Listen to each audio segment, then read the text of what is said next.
Hello, everybody, and welcome to this edition of Hardman Talks. My name is Keith Hiscock. I'm the Chief Executive of Hardman & Co, and I'm joined today by Mike Dennis, a Director of ShareSoc. ShareSoc is an organisation dedicated to promoting the interests of retail investors in the stock market.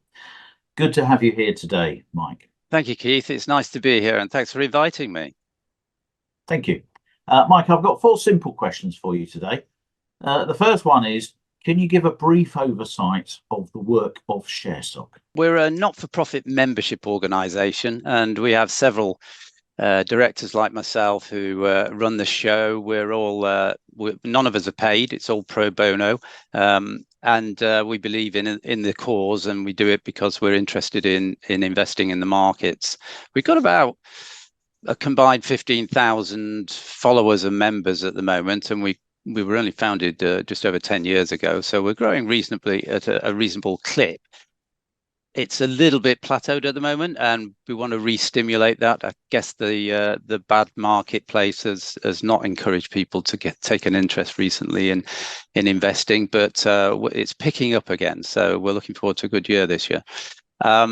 We do a range of things. We campaign and consult, and that's probably the most important part of our remit. Is we are really the lone voice for the individual shareholder, the man on the street, in terms of what goes on in the financial markets, how they're treated, how the regulations work, and so on. So we spend a lot of time talking to government, to the FCA, the FRC, and other regulatory bodies on behalf of individual investors. All the other people sitting around the table are from the industry. They're professionals, they're paid to be there, they've got lots of lawyers and so on and so forth. But we're the only people on the side of the individual investor, truly and honestly. So we like to think we're looking after their better interests. And then on the other side of our activity is really about educating people about investing, both our existing members and the wider community, and then enabling information to get to individual investors in a way that levels the playing field with the professional community. So we spend a lot of time doing that. And we also spend a lot of time trying to organize networks as well for individual investors so they can share information between each other. And that's quite important as well. So that's basically in 4 chunks of activity that we get indulged in. We'd like to do a lot more on all of those. The big challenge is financing it all, and with the faster we grow, the more subscriptions we get, the more we can do in all of those areas. We've been impressed by your campaigning in the past. Can you give us a flavour of what the most active campaigns are as we speak at the moment? Well, yeah, they're all listed on our website, both the live ones and the historical ones, and I guess they fall into 2 areas. There's campaigns that are to do with regulatory change. And that's a constant throughout all the work we do. Is we're constantly looking at regulations, the existing and proposed regulations. We get consulted by the government and the FCA on any changes. We're always invited to comment on those. That takes a lot of our time up, the individual directors and other volunteers looking at that. And then we campaign where we see bad behavior going on in the marketplace by typically a listed company, perhaps a broker, all kinds of things like that. So those are the kind of things we do. If you looked at those activities at the moment, the most obvious and biggest one we're working on in terms of shareholder rights and democracy in general is the latest proposed changes that are being worked on by the Digitisation Task Force under Douglas Flint. And this is all pretty dry stuff, really, for your man in the street. And that's one of the reasons we sort of struggle to get traction on this. But some of the things that are going on there will affect the way that individual investors are treated in the market for years and years to come. And this is really a once-in-a-lifetime opportunity to make sure we put right some of the wrongs that we've been suffering over the last 30, 40 years. And it won't come around again for a while. So we're really anxious to make sure that we galvanize as much support as possible to get it done properly. And a lot of that is to do with the way that, say, if you're a shareholder with paper certificates at the moment, you're a member of the companies you're invested in. Your name is on the share register. That's the traditional way it used to happen. But these days, more and more people are invested through platforms, and therefore, technically, they are no longer members of the company. Then they don't have all the rights that are given to members under the Companies Act. And that means there are certain situations where you, as a so-called beneficiary holder of shares, but rather than an actual member of the company, do not have any rights. You don't actually have automatic voting rights at an AGM, for example, and many other sort of less obvious rights are no longer available to you. And we're on the verge of thousands and hundreds of thousands of individuals who do have paper share certificates being digitized. And at that point, they will join the rest of us in not having the rights that they've enjoyed for the last however many years they've held that share. So we want to make sure that the way that legislation and those changes are implemented means that everybody gets their name on the register or some equivalent that gives them all the rights they deserve. So that would be the biggest obvious live program that we're involved in the campaigns area on the legislative side. On the individual company side, the biggest one would be Woodford. Perhaps a more typical example, actually, which again people maybe not aware of, is a lot of brokers out there. Well, not a lot, but there is a regular stream of brokers who fall into administration for various reasons. There's a couple on the stock we're working on at the moment, but the most typical example that we've been involved in would probably be Beaufort, which was several years ago now. They fell into administration. The administrators wanted to charge initially 100 million to complete to close the company down and transfer all of the portfolios that the Beaufort held at the time to other brokers. And because there was nothing on the balance sheet, they were proposing to charge the individual portfolios, the clients' accounts, 100 million. And we got heavily involved in that. The result of that was actually that we convinced the FSCS to take up the costs of that, and eventually the clients avoided a haircut.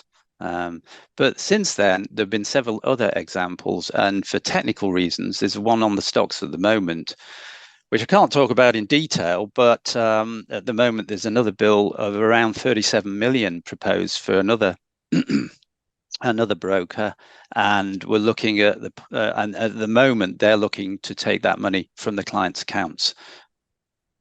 So this is one of the issues that people don't sort of think about when they decide to go for a broker. He's got a good service, his prices are reasonable, but how financially stable is he, and what happens if he goes bust?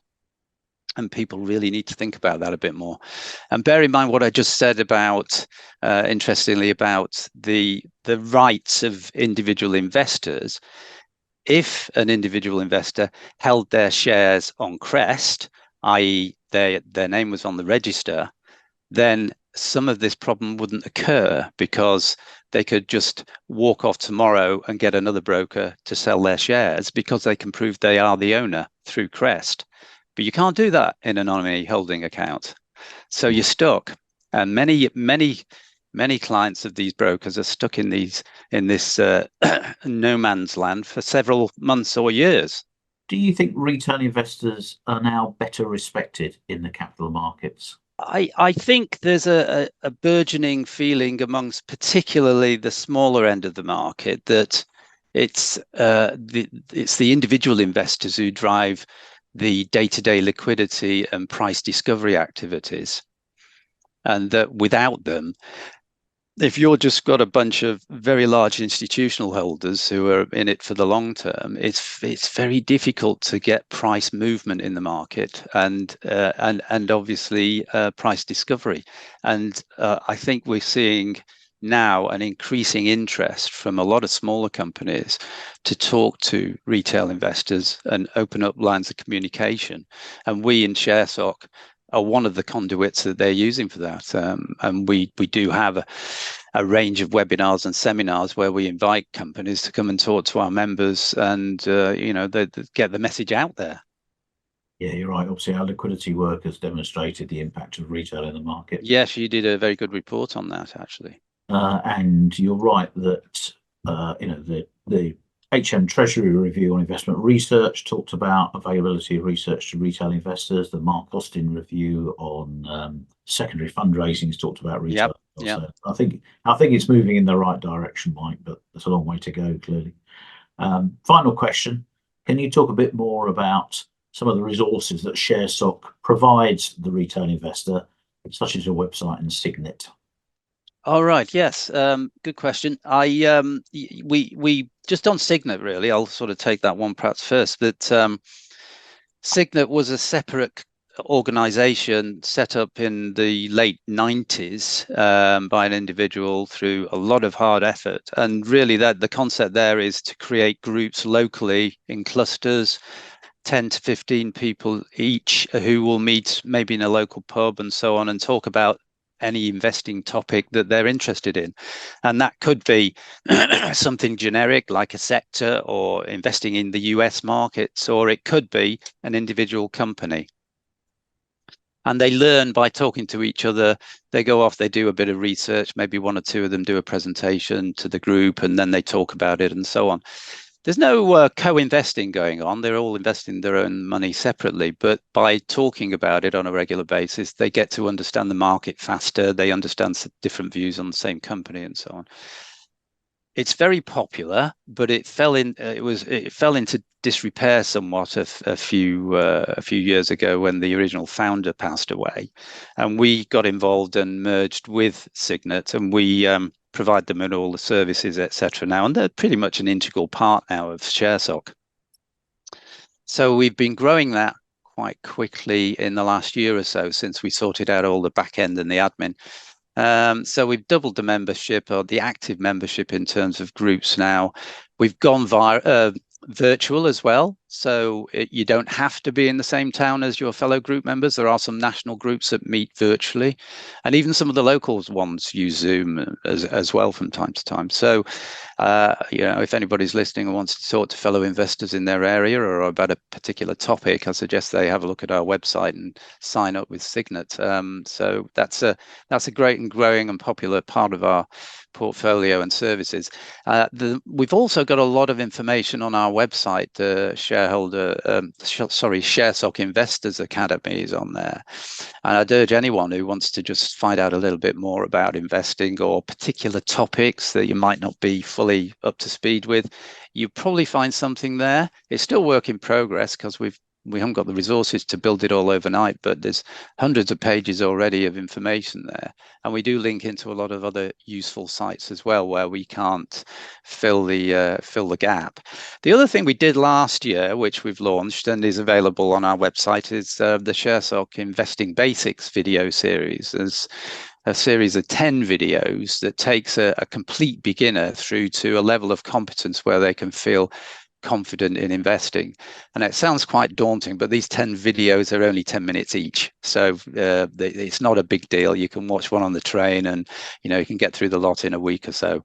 And there's lots of useful guidance in there, and we've kept them very simple, avoided too much jargon and so on. So again, we're working hard to do things like this, but the more resources we can bring to the party, the more we can do. And of course, we're an unbiased provider of this information. We're on the side of the individual investor. There's lots of information out there on the internet, as we all know, but you're never quite sure whether it's there because somebody's selling something somewhere behind it. It's not completely unbiased. So what we do try to achieve is a completely unbiased view from our point of view.